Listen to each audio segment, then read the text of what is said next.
Hi everyone, my name's Charlie and I've helped over 150 people win their PIP claims. With everything I have on YouTube, it's actually thousands of people now. Obviously not everyone wins. Today I want to talk to you about when you're going through the PIP assessment, should you talk about your good days, your bad days, your better days? What approach should you take? Now, look, I'm like, how do I say it nicely? I don't agree with what a lot of people say. And when I specifically work with clients and the feedback that I get from people who've used the YouTube and all the free tools that I offer, I believe that my approach is the best way, which is on average, how do we feel? Okay. Codename Under Caution was advised by Citizens Advice Bureau to only tell them about your bad days. I've had assessors say very different things. The first assessor that spoke to me said, just tell me how you are today. And I was really bad at the time. So I thought, well, that's simple. With the knowledge I've got now, I wouldn't have. I would have done an average. Don't get me wrong, my points didn't even match my life. So it's not something I worry about because I know that the score they gave me in my life is much higher than that. I know that there are so many people out there that have been told only tell them about your bad days. But for most of us, our bad days are when we're trapped in bed. Which means if you only tell them about your bad days, every time you leave your home, they could say you're being fraudulent. Because according to their records, you're not able to do it. So my advice is never, ever just tell them about your bad days. So what if when they speak to you, you're having a good day? Whenever I'm working with someone, we don't say good day. Because, oh, I'm having a good day. That's what someone who's able-bodied says. Right? We don't have, in my experience, since I've been chronically ill, I haven't had a good day that is like when I was able-bodied. I have better days. Our pain levels tend to go up and down, up and down. So I do get better days. That's how I would word it, and that's how I advise my clients to word it. Better days. We do an average.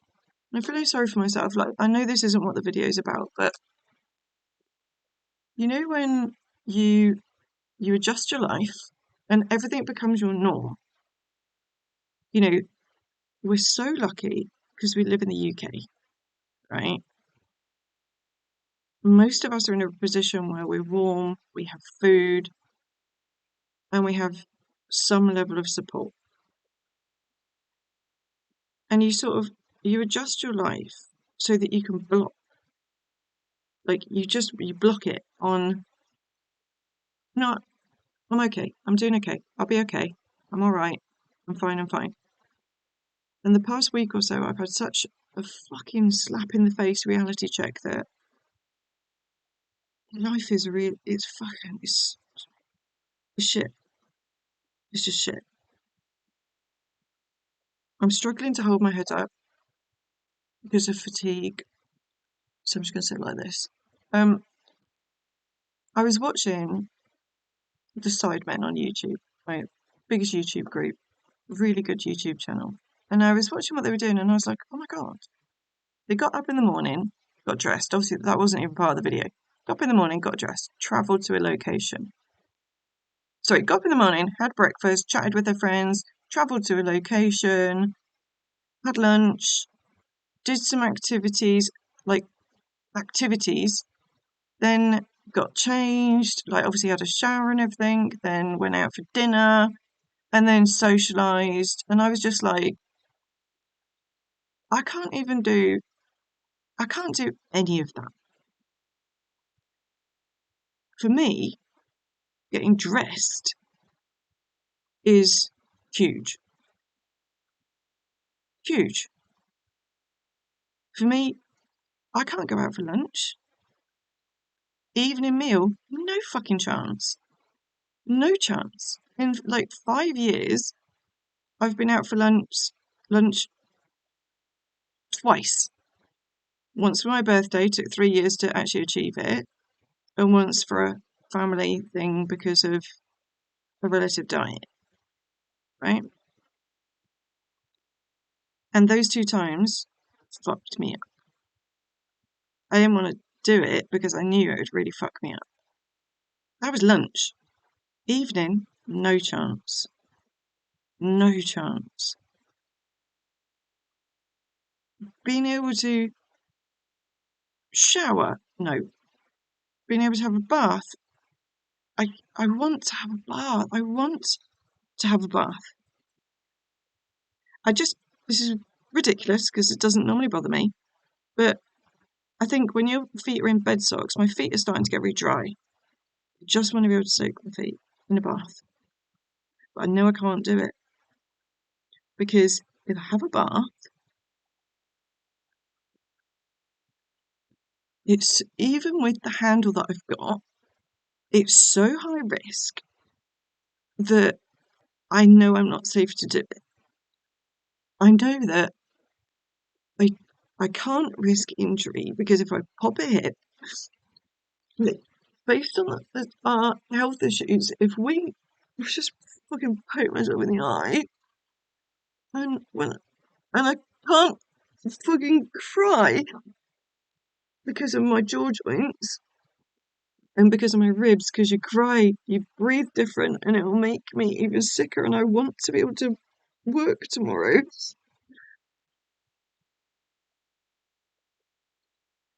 Okay, calm down. Right. I just want to be able to bath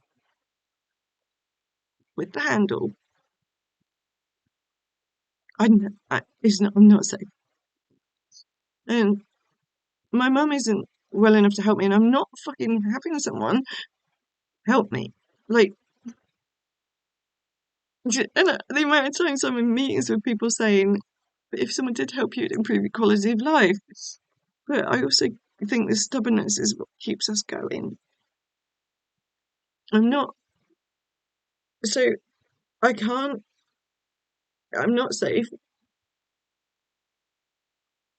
And it's not even just about safety. I don't have the energy. If I had a bath, it would knock me off my feet, literally, for days. And then, you know, I see all these people living their lives, and I'm so happy for them. I'm so happy that they're not chronically ill, because I don't want anyone to go through the shit we go through. And I'm so happy that they don't get it. But it's really tough seeing everyone get on with their lives when we're sort of sat here, aren't we? And most of the time, we can't join in because we don't have energy. And it's the fucking aftermath as well. It's when you're face to face with someone. I couldn't do my consultancy stuff if it was face to face. I couldn't, because when I'm actually face to face with people, I hold myself differently. You try and be more normal. And I was watching this YouTube video about these activists that are trying to fight the government stuff like this Labour, like the Green Paper, like what we are with the petition. Oh, please, if you haven't signed the petition, please sign it. The link's in the description. And the stuff, free stuff to the newsletter and fucking Instagram. Yeah, this woman, one of these activists, and this is why they're good. This is why they're so much better than me at being a spokesperson. Because she said, the way she explained it was, when we do something, like using cutlery, it's not like an able person. She didn't say it quite like that. That's very Charlie terminology. She was like, when I I have to pick something up.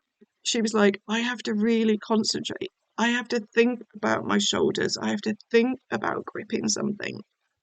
And I thought, yeah, she's right. And she's so right, isn't she? Like, I'm just sitting here. Every time I'm sad, I'm trying to think, oh, fuck, I've got to hold my head up. Okay, how much pain am I in? When did I take my painkillers? When do I need more painkillers? How long am I going to last?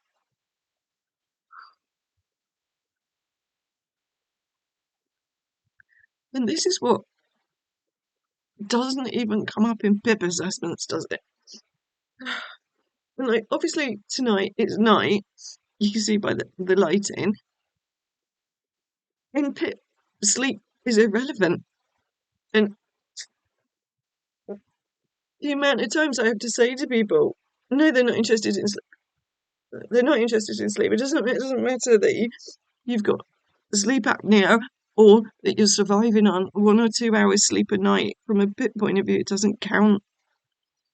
I'm just editing the video and I've cut it there because I'm not sure if any of you will be watching this or if it's helpful. And I start talking about a Belgian ban, I get a bit upset again. I start talking about mental health. I'm just not focused. I'm just venting.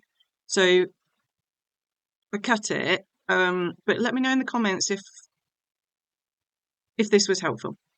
If it, in my head, I think sometimes it's nice to see that someone else is going through this shit as well.